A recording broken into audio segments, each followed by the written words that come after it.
Yes, hello people, all you boxing lovers. Yes, this is a boxing prediction video. Yeah, alright, finally we have waited for quite a while for another really good weekend. Well, I wouldn't maybe call this a really good weekend, but it's a better one than the last couple of ones, and we have to say. Because we got a major showdown in Nottingham. Yeah. I like Nottingham because of the connections to Forest, the football team. And I'm a big fan of Ryan Clough, who led that team for a long time. And anyway, Leigh Wood or Leigh, however you call him, is from Nottingham. Will be defending his championship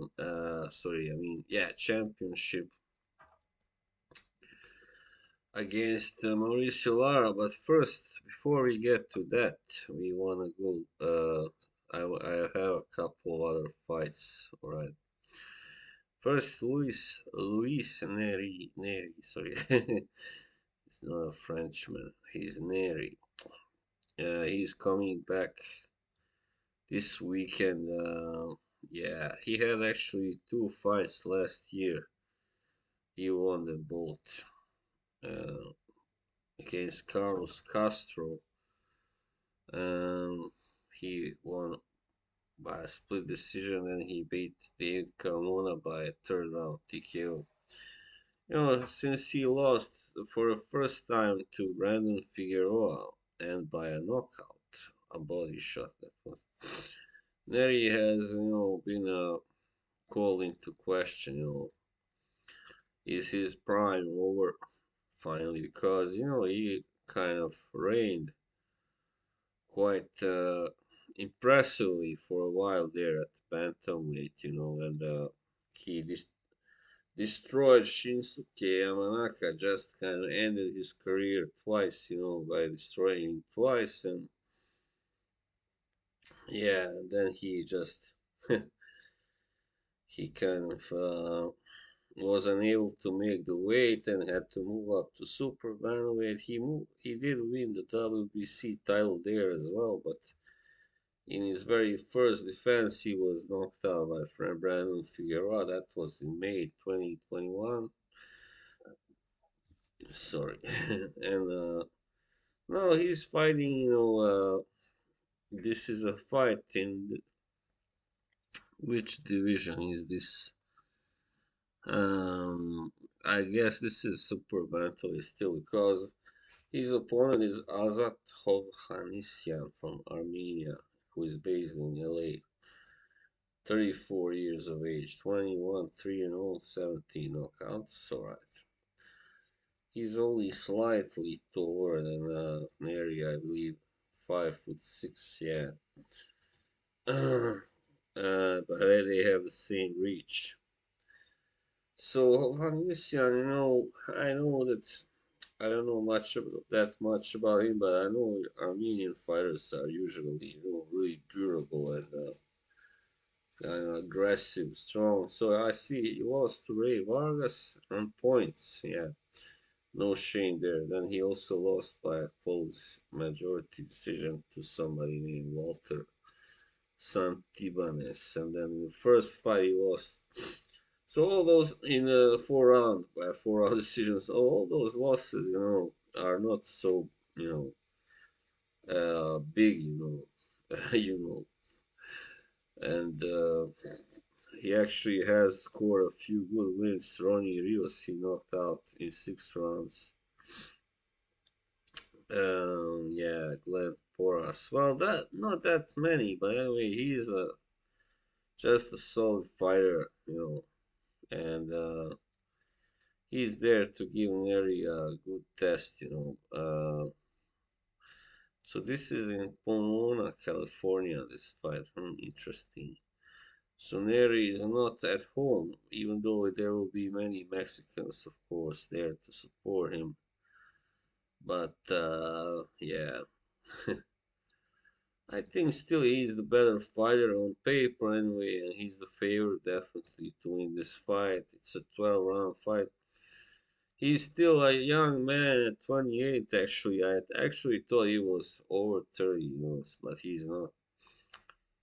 It's just that he's had these controversies with, some kind of doping and using some kind of banned substances. There were a lot of talk about that, and yeah, his knockout power kind of seemed to somewhat increase, and yes, and then after that he was like he wasn't able to knock out everybody anymore. But anyway, he's still a really good fighter, of course, elite level, and only has that one loss to a really good young fighter who was like a young up and coming fighter. So those guys are more not angry but hungry.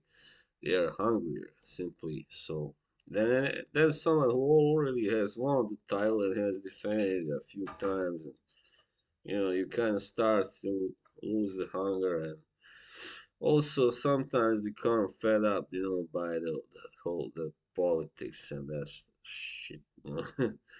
So yeah, um, I think simply that Hovhannisyan hasn't been stopped, yet. I'm not sure if Nery can stop him, maybe not. So I think it would be safest to go for a points victory for Luis Nery, aka Pantera. Alright, and another one before we go to the big fight. Subriel Matias from Puerto Rico is fighting Jeremias Ponce. His name is 30 and 0. Wow. Yeah. So Subriel he avenged his only loss to Petros Ananian in his last fight, but he hasn't fought for a year. Actually, it's um yeah.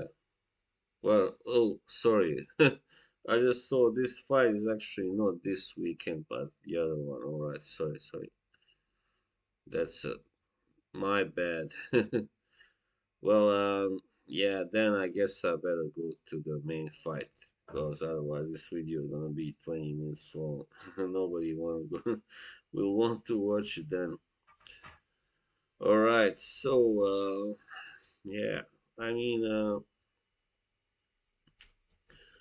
Leigh Wood, you know that guy Leigh Wood, yeah, Leigh, a really good fighter. I mean, he's got plenty of heart, simple as that, and he's a kind of big, guy for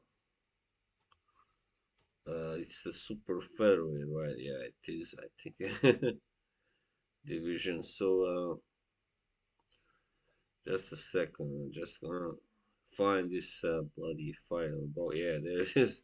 No, actually, it's for the featherweight title. Yeah, that makes him even bigger.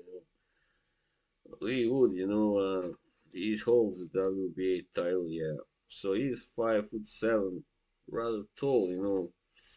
But it's not just that, that he's rather tall. For there are other featherweights who are that tall as well. But he just looks physically bigger, simply, because that's why I think he was able to take those shots from Conlon, and he was nailed with a lot of clean shots. He was put down at the end of the first round, as many of you know. He was with a big thunderous shot. He kind of made it out of the round. He also was kind of in trouble at the start of the second round. Conlon was trying to finish him off, but he wasn't able to. And why? Not because Conlon doesn't have enough power. He obviously does, but because Wood is naturally a super featherweight, actually, while Conlon is a true featherweight. I mean, physically.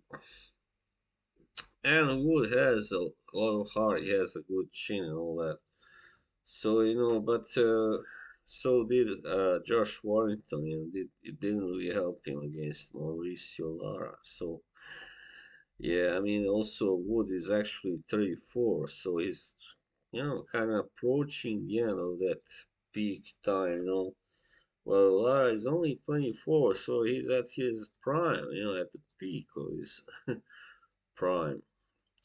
I mean, both guys, their records are almost identical. Lara is 25, 2 and 1 with 18 KOs, and Wood is 26, 2 and 0 with 16 KOs. So yeah, slight advantage to Lara there as well on the knockout percentage front.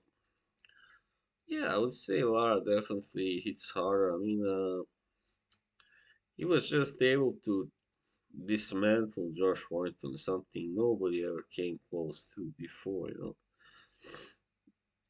And it's not like Warrington never fought any, punchers, or anything. But he was always able to win on his aggression and speed and toughness and all that. So, but Lara just, kind of took him apart, man. It was amazing, pretty much, because I never heard of him before that, and he just, well, he brought it to Warrington. And I would be surprised, to tell you the truth, if he didn't do the same to Wood, because, if Conlan was able to almost stop him, knock him out, then Lara will definitely be able to do the same. Because, the thing was, Conlan was focusing too much on single shots, throughout that whole fight. And in the end, he kind of got tired, I guess, and he was then hit with a perfect combination in the last round. Just kind of, he was against the ropes, ducking as well. So it's hard when you are ducking, you get hit, boom. Yeah, you can be really hurt by that. Yeah.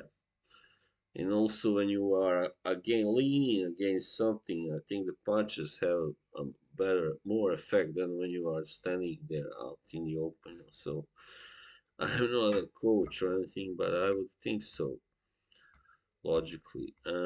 So anyway, Wood is not a puncher like in that sense that he can just knock you out easily, but I mean he does have pop, that's for sure. He wouldn't be able to knock out Michael Collins, but he usually takes a long time to stop his opponents, and that can be crucial because Lara doesn't have to do that. I mean, he can. I mean, look at his last couple of fights. He won them both in 3 rounds. So, those weren't bumps either. He beat. Yeah, that was a shame with that Warrington rematch. But yeah, anyway, I think this will now. Lara, if he wins, and by the way, he's actually the same height as Wood, so there's no advantage also. Unfortunately for Wood, he had that advantage over Conlan. I believe, yeah, or well, it looked like it anyway. Conlan was just smaller physically, but here he doesn't have it. Yeah, so you know, it's kind of hard to have Wood. No matter how much I actually like him to win, because he's such a sympathetic guy. He's a charming character, and him beating Lara would mean so much more to the British boxing fans. Since Warrington was counted as almost unbeatable. This warrior, this machine. And then this unknown Mexican guy comes and just beats him up, stops him. That was a really big blow. And it's not the first time this has happened. Also, a Mexican or South or Latin American comes to England and knocks out one of their champions. happened to Paul Hodkinson also at featherweight, for instance, against Gregorio Vargas. Yeah, it happened quite many. Duke McKenzie was also knocked out in one round by Rafael Del Valle, who was from Puerto Rico. So there are quite many instances. Also, Carlos Palomino, that's right. He knocked out Dave Boy Green, but Green wasn't the champion. Well, anyway, I'm digressing now. I love this boxing history. I hope you also appreciate it. And so, no matter how much I would love to see Wood win, it will take so much for him to win. I mean, come on, it's ridiculous. It will take the greatest performance in his whole career because against Conlan, he was being outboxed, he was being outpunched, even, or you might say, and then he pulled off a great, stoppage win. At the very end, he salvaged his title in a really spectacular fashion. Sorry, but he wasn't winning the fight when that happened. All right, let's remember that he wasn't. So if he wasn't able to dominate Conlan, I don't think he will be able to dominate Lara either. Do you? So that's why I think Lara will beat him, and probably by stoppage. Yeah, probably. He may go the distance because, as I said, a big, very tough guy, lots of heart, but it will be worse for him if he has to endure so much punishment. It will be better for him just to get stopped, like kind of like Warrington did 9 rounds, something like that, 9 rounds. But maybe I think he will probably go a little longer, further than that. So, but anyway, my prediction is Lara will break him down and eventually stop him because the man is just he's like a bulldog, a pit bull, a machine. He just a wrecking machine. That guy, come on, no joke there. So that was all for this time. I hope you kind of enjoyed this, and if not, well, anyway, it doesn't matter. All right, until on the next time, ciao.